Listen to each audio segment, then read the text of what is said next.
Hello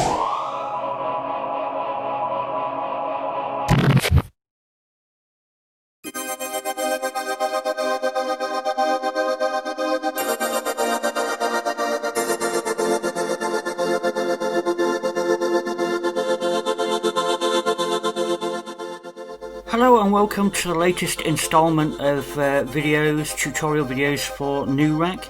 This time I'm covering custom design and skinning.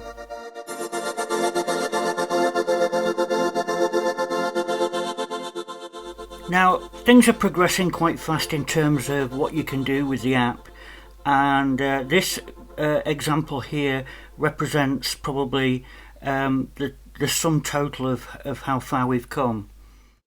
So today I want to take a look at some of the new features added to the latest version and explain where we're going with this and what we can expect in the future. Now, on release of NuRack, I mainly focused on adding new modules so that we've got plenty of content because it's all about the audio. But to be honest, visuals take a close second place, and I've been looking at improving the way these are presented to the user. In particular, if you look at these new knobs, they make a striking difference from what went before. We now have an option to change the knob style, and currently we've got 5 different styles of knobs, but I do plan on actually adding to that in future updates. And the other thing to notice is that things like buttons and these multi-selectors are now semi-transparent, which means they work great with a variety of backgrounds. Now, in terms of presentation, a lot of this detail comes from the background, and if I clear this background you can see just how much difference that made. And you can easily use any kind of clip art or anything and just paste a new one, as simple as picking the option from the menu. So yes, the backgrounds make a massive difference. Now if I take a step back to the uncluttered interface, you'll notice that underneath the scope we have a few options like hexagonal jack plugs and little air vents and things. These are part of what will be a bigger library of stock objects that you can use to add content to your interface. So for now there's limited number, but I do plan on adding more to this. Now, as you can see, these stock objects can be resized and positioned where you want. They can be coloured, although this is black and white, so you're not going to see the colouring on this. But to be honest, the stock objects are just there for convenience. If you find any PNGs or anything online with transparent backgrounds, they work great on here. So just as an example here, I'm just going to move these knobs out of the way and then paste an image that I've copied from Google. And it's just an audio interface. And as you can see, we can resize that image, and what it's doing is it's actually maintaining its physical aspect ratio right now. But if I double tap on the image, watch what happens. It goes into stretch mode. Now you could use that, you could paste in a separator or something and stretch that across the screen. If I double tap again, it's going into a colorize mode, which doesn't work well with this because it's not a solid color. But if I double click again, I go into a mode that tints. So what it's doing, it's rotating the hues of that image. So I think you'll agree there's some quite useful tips there, and some nice suggestions in ways of getting your own images into your interfaces.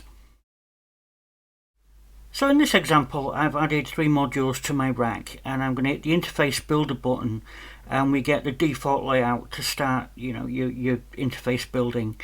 And what I'm going to do, I'm going to quickly just paste an image in the background of this. Now, if you look at this, the XY pad is opaque, we cannot see through it, and the window titles look a bit jarring. But there's now a new window style option, and we can set the window to transparent, and suddenly certain elements become see-through, and the window titles now have an alpha to them. So when we start colorizing things, they actually fit better with a background. Now if I exit interface builder mode and double tap to enter presentation mode, you kind of see it in its full glory. It does look a lot better than it did. So suppose you created a fantastic rack and you want to share that rack with a friend. How would you do that? Well, there's 2 ways.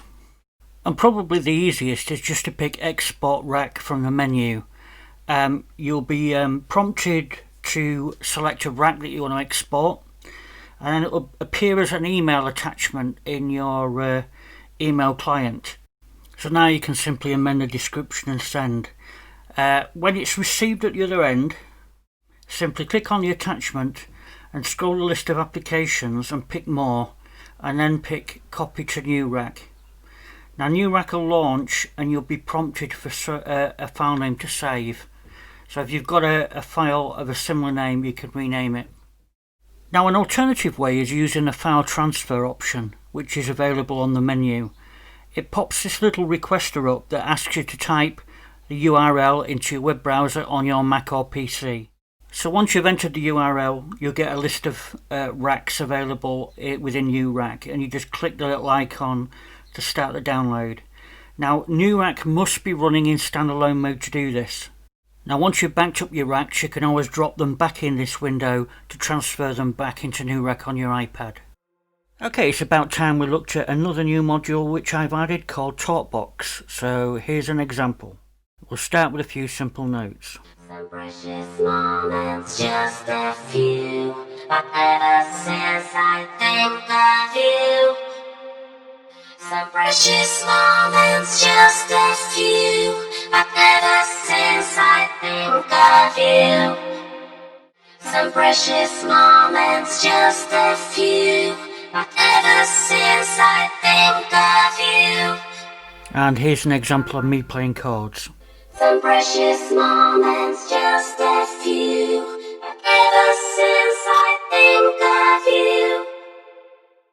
Some precious moments, just a few, but ever since I think of you. Some precious moments, just a few, but ever since I think of you. Now I just want to spend a bit of time going over the setup here. We're in AUM and I'm using Chameleon as a sound source. You have to have that as a carrier and then put NuRack on that sound source. And then what we do is we feed a vocal line, which I've got here on channel 2. Now I'm just going to silence the original, we don't want to hear that. But we're going to go as though we're adding an insert effect, and from the audio unit instances pick NuRack. Now by default that was sent to bus 2 in NuRack, so we just need to make sure if we open the NuRack interface that NuRack is actually receiving from bus 2, and it is. Now we just hold a chord and play some vocal input through bus 2. But ever since I think of you, some precious moments, just a few. Now obviously you could have replaced that with a microphone, but my singing voice is not great and I didn't want to inflict that on you. So that's it for this video. I hope to see you again soon. Take care.